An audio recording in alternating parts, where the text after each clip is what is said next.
Hey everybody, this is Kevin with Map Practical. This is part 2 of applications of GIS Lab 1, looking at Choropleth maps, but we're also going to be working with the GWR, Geographically Weighted Regression today. So in the beginning, we managed a bunch of data. We made a few maps. This is the percent educated in each county across the United States. And then we also mapped education density, so the number of people per square kilometer that are educated. And you can see it's a much different distribution. In order to make these two maps comparable, because they're not apples and apples, the best we can really do is have a color scheme that matches, a number of classes that match, and then choose from the different method of classifications the one that is best suited as a compromise between all the different maps. Geometric interval works really good if you're mapping data that is skewed to one side. So you can see that there's a much higher percentage of education. What's kind of interesting, if we turn on the location of our college and universities, it's pretty easy to see that where we tend to have a lot of universities and colleges, there tends to be a higher percentage of educated people. Now the density, that's a little trickier, but definitely around the colleges and universities, there tends to be more educated people per square mile. So what does geography have to do with this? Well, a geographically weighted regression can help us with that. So let's go to Analysis, and then Tools, and then we're going to just type in up here GWR. And we're going to grab this geographically weighted regression. Now I've already run this tool a couple times, so I can probably pull from that, but what we are going to put in here is our original joined data, right? So this is the data that we had joined, and we're going to have a dependent variable, right? And this is the variable that we're always going to test against. So average income. So the question is, what affects average income more? Percent of educated people or the density of educated people? And then we're going to go with a continuous Gaussian. And in this particular case, the first one we're going to do is percent educated. And actually, since I've already done a percent educated, I'm going to do an education density. And everything else will remain the same though, right? So then we're going to have to name it where this thing is going to go, and you got to definitely go inside your geodatabase. So don't just let it put it wherever it wants to. Go in there and put it in the featured data set. In this particular case is going to be GWR, and this is going to be average income, AVG, and this is going to be dense, EDU, so the density of educated people. All right, and then neighborhood type, we're going to tell that it's going to be number of neighbors, and the selection method, we're going to go with this golden search, and that should pop up a couple of other options. Minimum number of neighbors, 30, max 100. Okay, we're going to leave defaults on these other options, and we're just going to click go and let it run. So it's going to rip.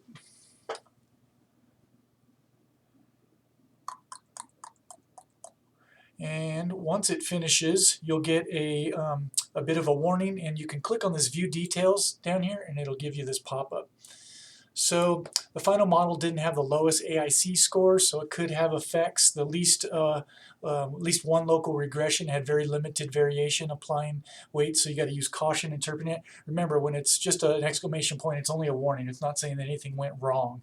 So you can click on that warning, and it'll bring up a web page. And then if you bring it over and take a look at it, no action is required. However, consider running the tool again with a user-defined option. So you can play with this until you get it right, but for this particular analysis, we're fine with what we got, right? But the thing that's most important here is if we scroll down inside this view and under Messages, scroll down again,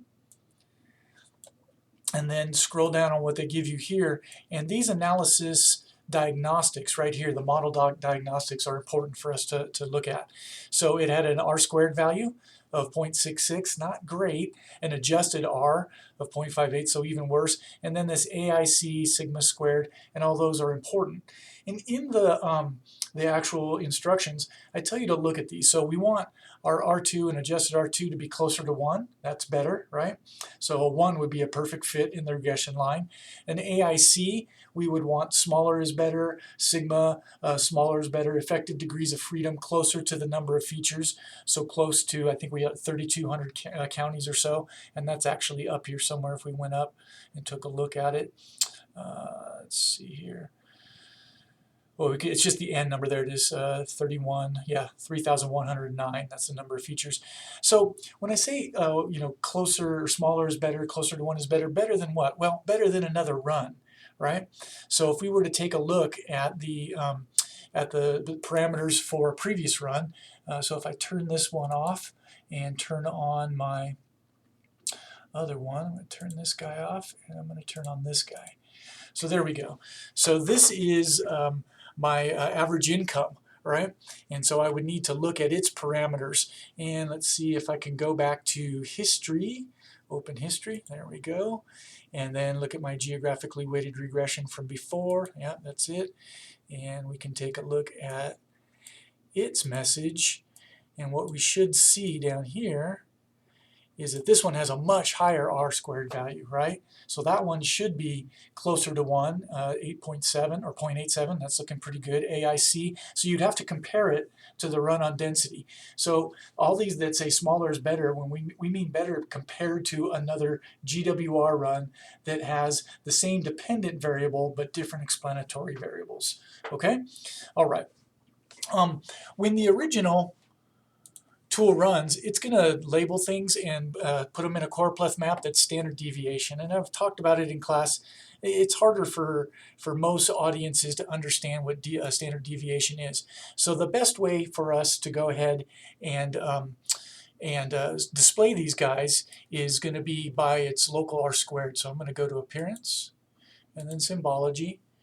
And then instead of this standard residual, I'm going to go down to this local r-squared. Right? And you'll get a totally different look, right? So this one has and you can look at the statistics on it.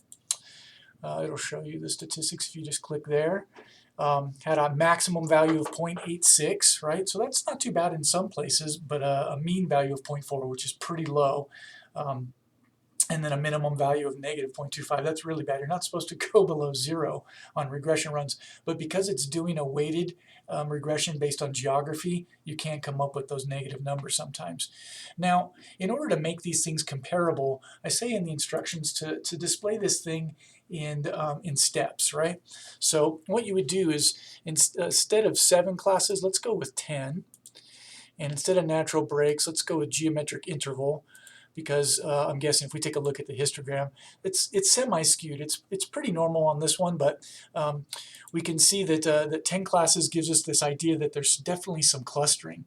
And so you could go in here and say my bottom class is going to be 0.1, and then my next class is going to be 0.2, right? And then work those all the way down through there, and then underneath the labeling, it'd be easy for you to go to the labeling format right here and just reduce the overall number of decimal places. Maybe 3 would be good enough.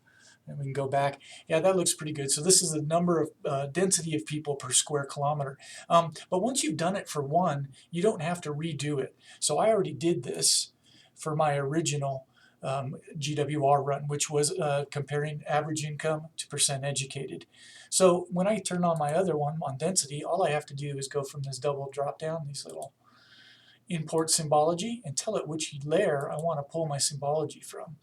And it's going to be the one on average income. Symbology layer, wait a second.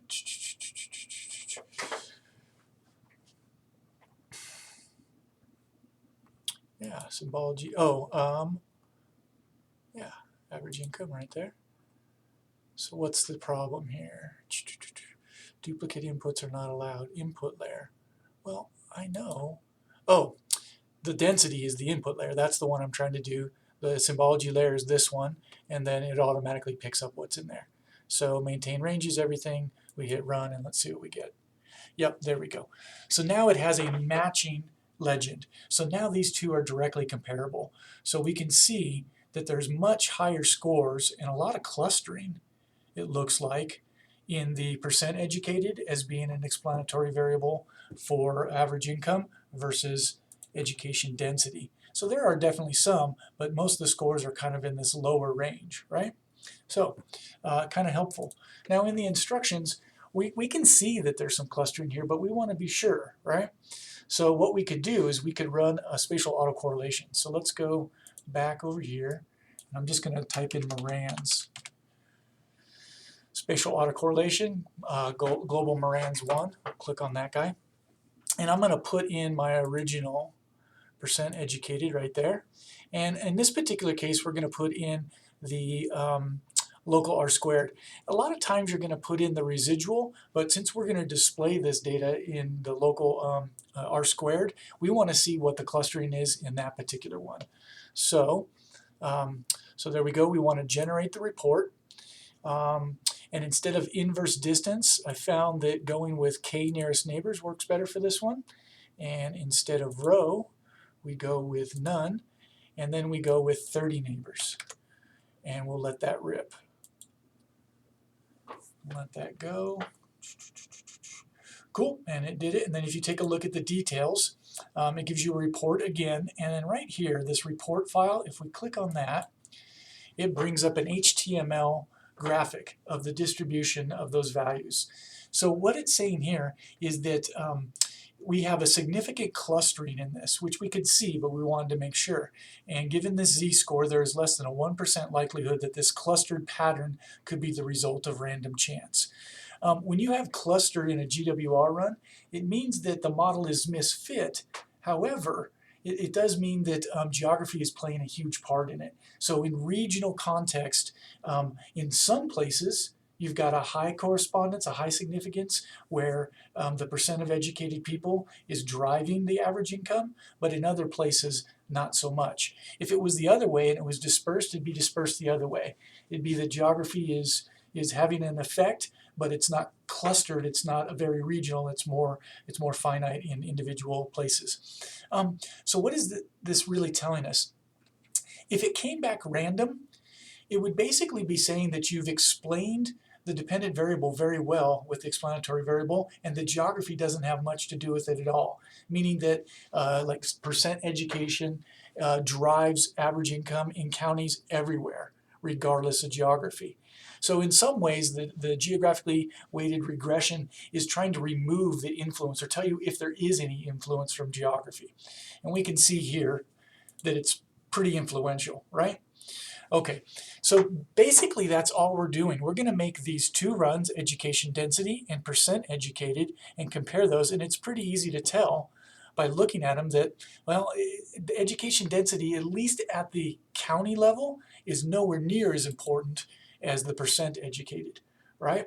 And we can also tell that by looking at the details of the different GWR runs. But what about if we wanted to include these universities in there? Well, that's difficult because we can't put the dots into the GWR tool, all right? They have to be in the same exact attribute table as all the other data. So what we could do, though, is we could do a spatial join, and that would allow us to count the number of universities in each one of our counties. So let's try that.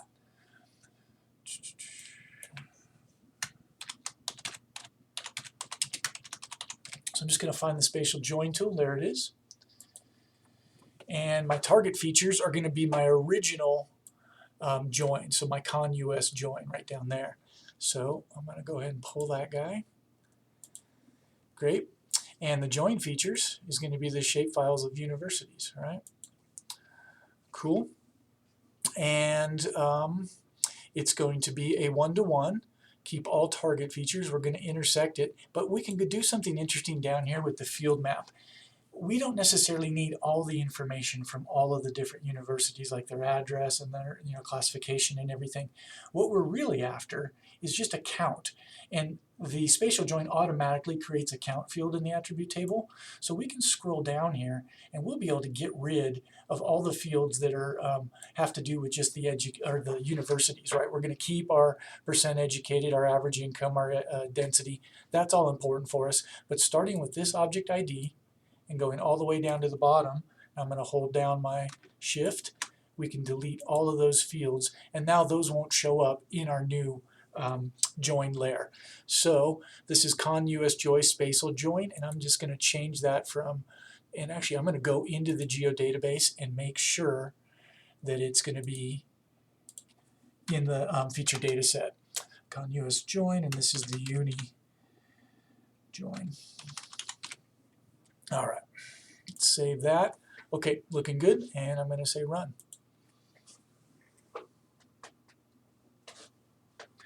And while that joins, I'm just going to go over here and check my my instructions, make sure I'm leading you guys down the right path. Looks pretty good.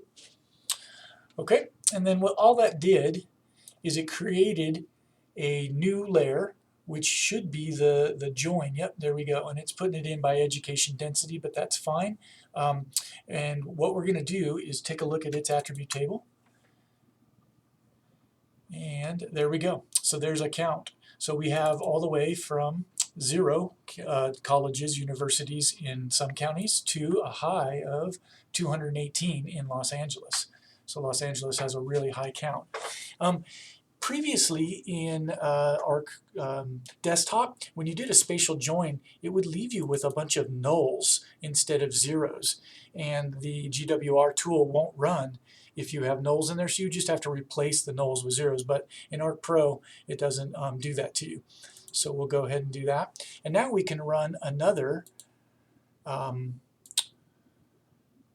geographically weighted regression. And this time, we're going to use that new join feature. And the dependent variable is still going to be average income. But this time, I want to see, is it driven by percent educated and university. So the cool thing about the GWR is you can put multiple explanatory variables and see if it comes up with a better answer to what we were doing. Yeah, so we continue Gaussian, output feature, definitely want to go inside. So this is uni join, GWR per edu. All right, so this is the percent edu one. And we're just trying to do a bunch of runs and see which one comes up with a match or the better statistics. Golden search, 30 and 100. I think that's right. I can just scroll back up in my instructions and double check. Yep, that all looks right. Cool. And then give that a run.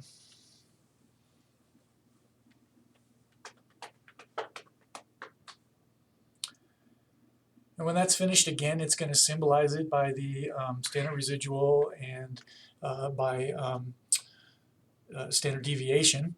And it might not mean a lot, but the thing to do is to take a look again at the warnings and so forth, and then the messages, and then take a look and see if it has a higher. Well, it's got a pretty good R2. It's 0.8673. I'd have to take a look at my original percent educated and see. The other thing you could try is you could run this just with the number of universities as an explanatory variable. So what I'm looking for is you're going to make 4 GWR run maps. You're going to make one for percent educated as an explanatory variable, one for education density, maybe a combo of universities and percent educated or density, and then come up with one other, either that you find in the porthole or that you already have. I've seen people run the income density as an explanatory variable for average income, and it's like the dollars per square mile to or square kilometer to explain average income. It usually doesn't work out too well, but you're welcome to give it a try. One last thing that I wanted to show you is every time one of these tools runs, GWR tools, if I scroll back down, I'm going to turn off some of these new ones that I've created here and get back down to my percent education, so the original one that has the best numbers so far. It also gives you these charts, and perhaps one of the more interesting ones is this relationship between variables, and it'll give it to you as a standard linear regression. So when you're not weighting each individual county by its neighbors and the regression statistics for the neighbors around it, and then adjusting each county based on how well it does on a regression line, you would have a relationship like this. So overall, the relationship between average income and percent educated is only at about 0.72. Just barely high enough where you'd start thinking we have a good relationship. You can see, though, that most of the numbers are kind of plotted, scattered right around this line. But there are other interesting things to see here, right? So you can take a look, and the vast majority of Americans are kind of in this kind of 4 to 20% educated range, but somewhere in the like $15,000 to $30,000 a year, right? But there are some outliers up here. If you click on one, and then you go ahead and you go to selected features, and it'll zoom right to it. And then if you click on that guy, you'll get a pop-up. Oh, and because I don't have my original conjoin on, I'll turn that on underneath, I'll click it again, and then you have the option of looking at what it was. And that's Pitkin County in Colorado, which has a super high percent educated, not the highest, but pretty high, 45%, but one of the highest average incomes in the country, 64,381 average. And why is that? Well, what is Pitkin County? It turns out that's where Aspen is in Colorado. So it's the snow town, right? One of the probably most prestigious snow resorts in the country. Other places, though, that are kind of interesting. What about this outlier way up there? Let's see what that one is when we click on it. And if we go to selected features again, what is this place? Oh, Arlington, Virginia. So a pretty high average income, 57,000, but over 52% educated in that county. Why? Well, that's where all the government workers live, right? They don't live in DC right next door. They live over in Arlington, and they commute in. So the vast majority of people working in government are probably required to have at least a college education. All right, so that's all I have for you. Some interesting ways to take a look at the data. Remember, to go ahead and think about the relationships between these things, and there is no perfect GWR model. All you're trying to do is establish how much of this is being driven by geography versus some kind of a explanatory variable that maybe we have not put into our model. As you can see with this distribution, yes, it seems to be fairly clustered around where we have universities. But there are other things that are driving this, right? So it depends on the infrastructure. It depends on the kind of industry that there is, whether it's farming, whether it's Silicon Valley, all right? And then it also just kind of depends on the culture of the different areas too. So there's so much to it that maybe just looking at the percent of educated people doesn't really answer the full question. All right, hope this video was helpful. Please give it a like and subscribe. Have a good one. We'll see you next time.